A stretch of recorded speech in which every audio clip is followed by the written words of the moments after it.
Hey fight fans, I'm Sarah Davis and you're watching Fight News Now Extra. Stay tuned for the Newsmakers we're taking you into the weekend with, and then we'll hear from our panel before they go on Christmas break. Let's get started.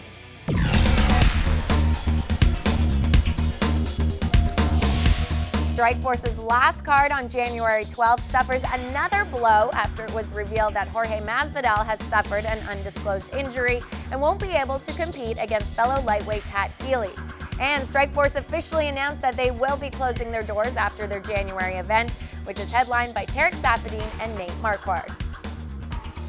UFC featherweight Chad Mendes has already booked another fight after knocking out Yotsin Meza at UFC on FX6 last weekend in Australia. Mendes will meet Manny Gamburian at UFC 157, which is headlined by Ronda Rousey and Liz Carmouche in February. And Jonathan Brookins, who has suffered 3 losses in his last 4 fights, has announced that he's flat broke and has lost interest in fighting. So he decided he's going to take a leave from MMA for a little while and is going on a spiritual journey in India. Those are the latest headlines coming out of the MMA world. And for more, let's hear from our panel of John Pollock, John Ramdine, and Robin Black. Guys? Thank you, Sarah. And guys, this is our final chat of the entire year. First of all, I want to thank Robin for your Christmas gift that you got me. This shirt looks fantastic on me, I've got to say. Yeah, basically, I got to say, if we're going to talk about some of the best stuff of the year, this is your finest shirt that you've worn on this show. Well, let's get into our chats of the best of the year. Let's start off with some of the more memorable knockouts of the year. And I'm going to throw mine out, and I think this one really took the cake right at the beginning of the year. Edson Barboza with a spinning wheel kick to Terry Edom at UFC 142. Yeah, absolutely fantastic. Barboza landed that picture perfect.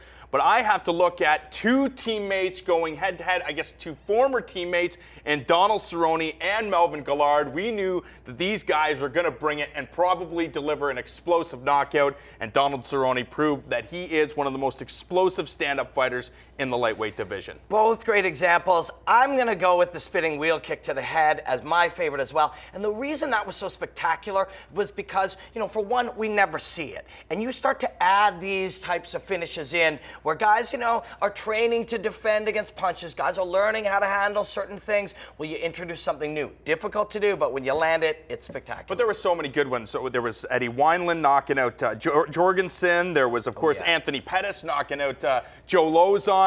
And Nick Denis knocking out Joseph Sandoval. Actually, I better go with that as my knockout of the year. It was January 20th. It was the day before my wedding, and I managed Nick Denis. And we're sitting there in the room with my buddies. You have a financial stake in this one, so I think this is not journalism at its finest. This is absolutely my favorite knockout of the year. I'm with the guys at my wedding party, and it's minutes before we have to head out to the wedding rehearsal. And I go, okay, here it comes. And Nick walks out, boom, boom, boom, bam. $4,000 was my share of that, and I was very happy. Now, I know it wasn't the best night for Nick Denis, but him and Rolly Delorme, I would say, was my favorite round of the year. I mean, this was just a back-and-forth battle. And, I mean, Dustin Poirier and Jonathan Brookins, I think, a close second there for the best round of the year. Let's chat about submissions of the year. For me, I go back to the UFC on Fox 4. We had Jamie Varner coming off that big win against Edson Barboza at 146, taking on here Joe Lozon. Phenomenal fight. I had this even going into the third. Varner goes for the takedown into a triangle by Lozon. Phenomenal submission. Yeah, it really was. It was so entertaining, especially the fact that Jamie Varner took this fight on short notice. Yeah. He brought it to Lozon in this fight, and unfortunately his conditioning just wasn't where it needed to be, and he had to succumb to the triangle choke. But I look at my favorite submission of the year, and you talk about being biased. I try not to be biased, but when you have a guy say that jiu-jitsu does not work in mixed martial arts, you're facing Dave Herman, facing Minotauro in his backyard of Brazil, and what does he do?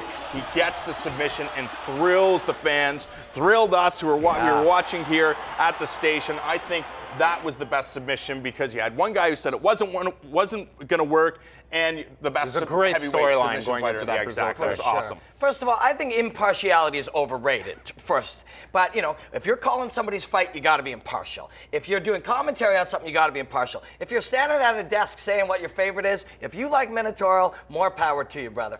But for me, Ivan Menjivar, did you see that very submission? Nice. Yeah. It was just such an incredible submission. Gashimov. Asmat Gashimov. That guy needs to buy a vowel, first of all. But just an incredible performance off his back. This old school kind of, no big deal, I'm in my guard, I'm going to set you up. Absolutely beautiful. The slam finish to almost take his own arm off. Just the a belly beautiful down, submission. and he heard Gashimov's arm pop. And I think we would be remiss not to bring up Ronda Rousey here, who, what an interesting storyline this was. Just everyone knows what she's going to do, and no one was able to stop her this year. Misha Tate, Sarah Kaufman, and now we're going to see Liz Carmouche in the new year. It's like this interesting little storyline with Ronda Rousey, and the armbar. It's like a signature maneuver for going pro wrestling style. Yeah, very good. Yeah, and listen, man, they do know it's coming and they do train for it. Sarah trained with an elite, Sheila Bird, an elite armbar specialist black belt herself. She was still not able to stop it.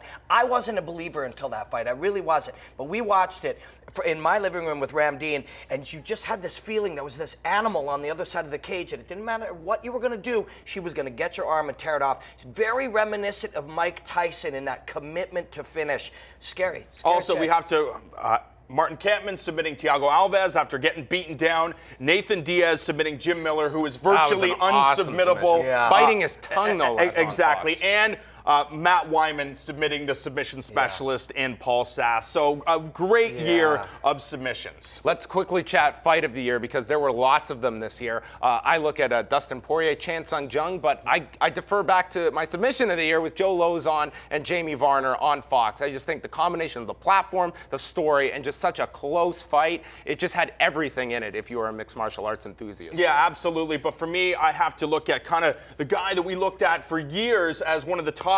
370-pound fighters in the world, and John Fitch. This guy is always boring according to the casual fans. We saw him take on a guy that was really on his level that night in Eric Silva in Brazil. These guys lit it up. They really showed the full gamut of mixed martial arts. They show when you have a full arsenal, this is what you're going to get, and these guys delivered. What I loved about it is he did put on that level of performance, but still playing his own game.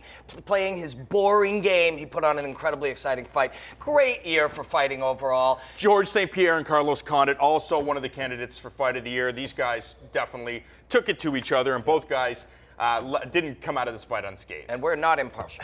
Very solid year, Sarah.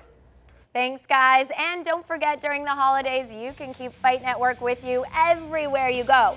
Download our app for iPhone or Android, and you'll find the latest updates and videos from us. It's really easy to use, so you can stay on top of everything. All right, stay with us next on Fight News Now Extra. We're taking a look at Cage Warriors FC 51.